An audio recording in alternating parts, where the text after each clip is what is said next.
Hi guys, this is Derek from Pacific Coast Auto, and we're looking at a 1999 Toyoace truck, dual cab with a funky little box on the end. Now, I'm going to start off this review here by saying I'm going to do a non-typical review of this one, simply because usually I do the reports on the cars and then I do the video at the very end once I already know everything about the car. This one here, the report is not being done on it yet. It's actually going to be done tomorrow, and it's going to be done by Paul. And he's going to do another version of this video that's specifically for the customer, but this customer was nice enough to let us put this one on YouTube. And so I've come here and I'm not looking over the vehicle before I shoot the video, so that I get to experience this for the first time at the same time as you guys, because when we bought this vehicle, I just thought that it was the coolest thing that we actually can manage to get something like this. We don't get a lot of requests for industrial type of vehicles, and this one's not going to the US like most of our vehicles that would be like this. And so why is this vehicle strange to me? Well, in Canada we don't usually have dual cab overs like this, especially ones that have like a unique custom box on the back. And so let's go take a look at what we have here. Before we get into the report, I'm just going to go over the auction sheet here. And so we got a 1999 Toyoace four-wheel drive van. And so four-wheel drive, you can probably hear it. It's got a diesel engine in it and locking hubs on the front. They're Auciton locking hubs, and so they would probably be the same ones as you get on the Hilux truck. They're mechanical locking, and so they're tough and dependable, and you don't have to worry about a switch inside and that not working. And those ones that have limited slip are really not meant for the task of something mechanical like these ones are, with actual physical splines that lock in like that. And so to begin with, this is really cool that it's four-wheel drive. It's really cool it's got 4 doors, and it's really cool that you can put basically whatever you want into the back. The engine on it is a diesel, and here it's a little bit funny. Here it says that the diesel is where? This sheet is from an auction that we don't buy from very well, so I don't know where everything is. Anyways, it says 3L engine. Now I was looking for the capacity on that, but the 3L is the 2.8 liter engine that is made famous by Top Gear because they tried to destroy the Hilux with the exact same engine in it, and they couldn't. And so it's got the dependable and tough Hilux engine, and the only thing is with a vehicle this big is going to be incredibly slow. And I believe it's got high gear and low gear, which would be helpful if you are going to be taking this off-roading, for example, like a camping truck or something. You know what would be cool is put a tent onto the top piece here, so that you can have like a tent and a patio with a ladder in the back and have all your camping equipment in here. And I'm going to open each and every one of those so you can take a look at what it has. And I keep getting ahead of myself here. Let's get back to the sheet. So 95,611 kilometers on it, four-wheel drive. And it says here this is an electrician's support vehicle, and it's got a back made by Fuji. Fuji Body is the name of the company. And so the way that this works is Toyota makes this part of it and then supplies it empty chassis to whatever company it is that contracts these backs out. And so they'll buy like cranes or dump truck versions or whatever it is that goes onto the back. And in this case got one that I've never seen before. So it's got kind of like a container door in the back here that I'm going to open in just a little bit, as well as left and right have a whole bunch of little places to open stuff, and then a little cubby in here with a bolt and a tie-down strap. I have no idea what they used that for before. Okay, so report here. Now the seller didn't say anything except for those 3 things. Vehicle is 3,140 kilograms and has a payload of 450 kilograms. Auction grade is 4 with an interior B, so relatively good condition on this one. A couple of medium scratches here on the front bumper and doors. You can see the front bumper, like for example here, it's scratched up here. I can only imagine the look on people's faces when they see one of these in Canada, because that's where I come from and we never see cars that look like this. Okay, so the frame has various light rust on it. S1 is light rust. Usually this is not a concern if somebody asks me. Like S1 on the frame, really not that bad in my opinion. Exterior has various scratches, dents, and light rust again. Windshield rock chip. Upper side has scratches and dents. Interior is dirty. Steering wheel grip is wear. And then a couple more scratches in the box area. Okay, so that is that. Let's take the once around here of it. What's good about this one is you don't get split rims. And if you don't know what split rims are, they're something that's popular here in Japan on vehicles like the Mitsubishi Canter or the Isuzu Elf, but they are extremely not popular in Canada or the US because they are very dangerous and kill people when you're trying to remove the tires. A split rim is put together as two pieces. I'm sorry, I can't get the whole vehicle in the shot here. And then you put it inside a cage when you're opening it, because when you open the tire up, like when you take the tire off, it shoots one of the pieces off, or has the possibility to. I don't know, because we really don't have them, and I learned that when I came here and sold a couple of them with the split rims. And tire shops in Canada, they won't want to touch something like that. And so it is a big plus that these ones are just your standard. I believe that's a 15, maybe 16. Let's take a closer look. 195 R15 and 2001.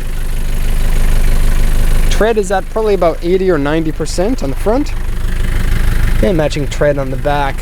So the car hasn't driven very much in the last 15 years or so. If it's 2001 tires that barely have any tread. Okay, so interior or box first. I guess let's take a look at the box. Dual batteries. A funny aside here, my daughter, she's 10 years old in grade 4 here in Japan.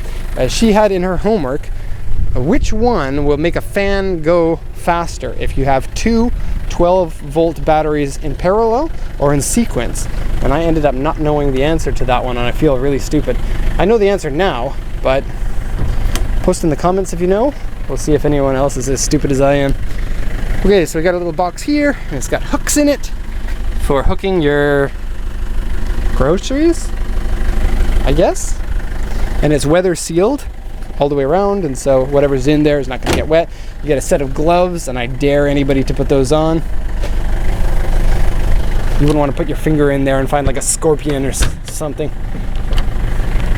This one needs 2 hands. Ugh.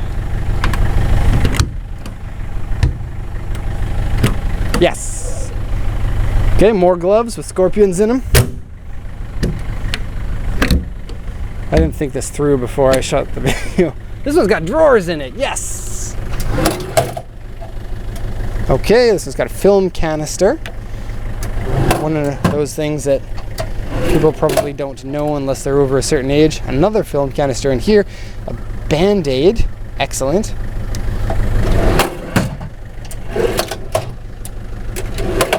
Bolts and whatnot. These doors are heavy duty and strong, so really cool. Box with a clothing pin. Oh, there's another of our cars. Excellent. It's a Blitzen. I think we're going to do a review on that one. That guy's probably going to want to talk to me.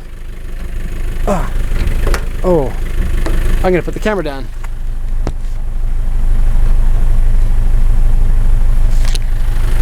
Okay, that one's a fairly big box, but take a look at this. It's a huge one.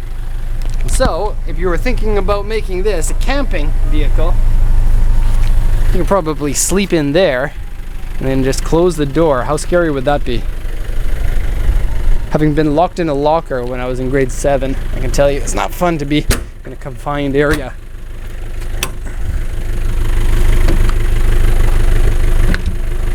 These all have locks on them too, so if you want to lock them, you can.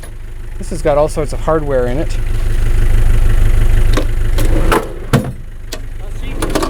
So this. Hi.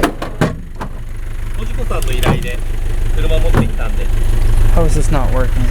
There we go.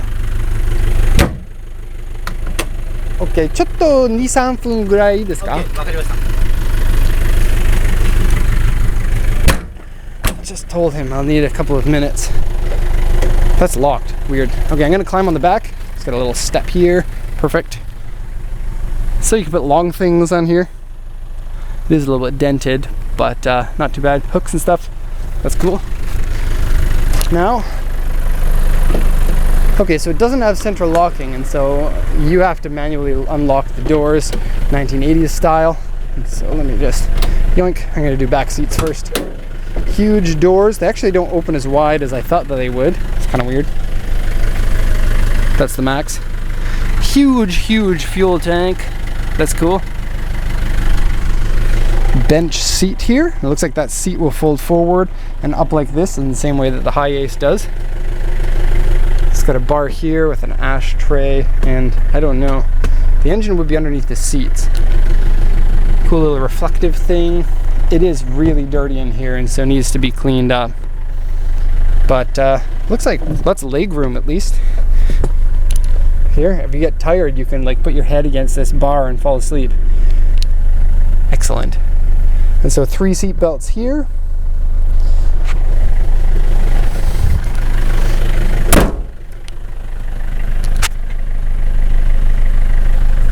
Okay, so you have a comfortable seat for the driver and non-comfortable for your passengers, but who cares about them anyway, right? Just joking. Lots of wear on the steering wheel here, but it's an old style steering wheel that wears smooth, and so it doesn't look that damaged, so that's cool. Now it is a 5-speed. 5-speed is full of awesome for vehicles this big. I love it so much, and the clutch is very strong, and the transmission's very strong feeling, and so really cool. Pull style e-brake. Tape. What is this? Big Star Series. No clue. Thing and AC. That's good. Radio. Hello. Hello. I don't know how that works. Maybe you have to do something with buttons. Too difficult for me. Okay, a little glove box there. I don't know what that is. Okay, so it looks like you get a 4 low and a 4 high here, and tilt steering and 4-wheel drive button. Okay, interesting. So you would press the 4-wheel drive button here, then you would get out and lock your hubs, and then you would be in 4-wheel drive. Here you've got your extra air to the engine. Cool. Okay, just to not keep that guy waiting for too long, I'm gonna go take a look into the back. The big one in the back. And this one opens like a container, so it's really neat. It's like a shipping container. And then it's got little hooks here, so you can hook these ones so that your doors don't slam closed on yourself. Okay.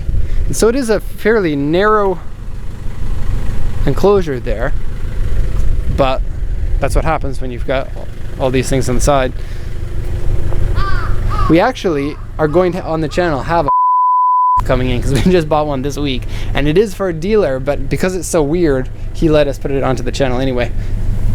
Okay, so climb in here, and I guess you could go in here. I'm still afraid of being locked in, so I'm not going to go in. I know nobody's going to come and lock me in here, but sometimes fears are irrational. Okay, needs to be cleaned, but cool. Okay, so I'm gonna make sure that that guy over there is not waiting for too long, and I'm gonna say goodbye to everybody here. Hope you enjoyed this video of something a little bit quirky. It's not a sports car, your typical 4-wheel drive Land Cruiser or something like that, but it is something that's really cool, and I'm glad that we get to buy cars like this, just because being a car enthusiast, I want to see all sorts of different cars. Sporty, unsporty, 4-wheel drive, un-4-wheel drive, if that's a word. Anyway, thanks for watching, hope you enjoyed this, and have a nice day.